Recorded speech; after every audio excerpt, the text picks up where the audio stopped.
মেয়েদের সাথে কথা বলার সময় যে বিষয়গুলো মাথায় রাখবেন, বাংলার মেসেজ টাইপ করবেন। যদি পারেন কবি সাহিত্যিকদের মতো একটু গুছিয়ে সুন্দর করে কথা বলার চেষ্টা করবেন, কারণ মেয়েরা ছেলেদের রূপ সৌন্দর্যের চেয়েও কথার প্রেমে বেশি পড়ে। চলুন দেখে নেওয়া যাক যে কোন কোন বিষয়গুলো আপনারা মাথায় রাখবেন। নাম্বার 1, আইডিতে অ্যাড হবার সাথে সাথেই টেক্সট করবেন না। মিনিমাম 1 মাস আইডি ফলো করবেন, পোস্টে রিয়াক্ট কমেন্ট করবেন। যখন মোটামুটি একটা ফেস ভ্যালু ক্রিয়েট হবে, তখন একদিন কোনো পোস্টের সূত্র ধরে নক দেবেন। নাম্বার 2, মেসেজ করে ইন্টারভিউ নিতে যাবেন না। শুরুর দিকে যতটা সম্ভব ফানি কনভারসেশন চালিয়ে যাবেন।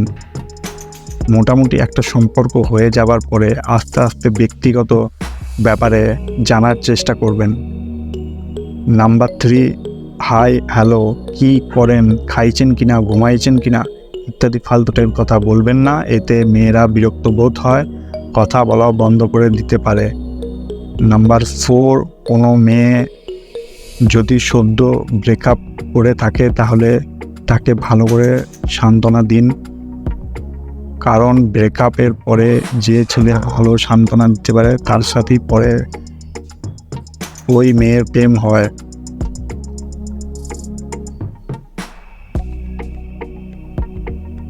নাম্বার 5, কোনো মেয়েকে যখন প্রপোজ করা হয় তখন সে উল্টো প্রশ্ন করে, তাকে কেন আপনার ভালো লাগে। যারা এই প্রশ্নের যত সুন্দর করে গুছিয়ে উত্তর দিতে পারে তার প্রেম হয়, নতুবা হয় না।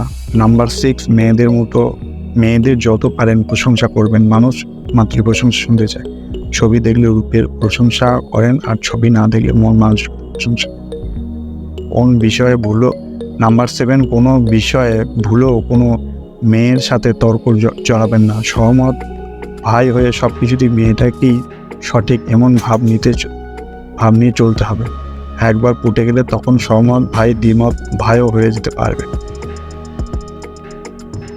নাম্বার 8, ভুলেও কোনো মেয়ের সাথে অন্য মেয়ের প্রশংসা করতে যাবেন না, কারণ মেয়েরা নিজের কাছে অন্য মেয়ের প্রশংসা শুনতে পছন্দ করে না। মেয়ের বান্ধবী বা কাজিন নিয়ে একটু শব্দও করবেন না। ধন্যবাদ।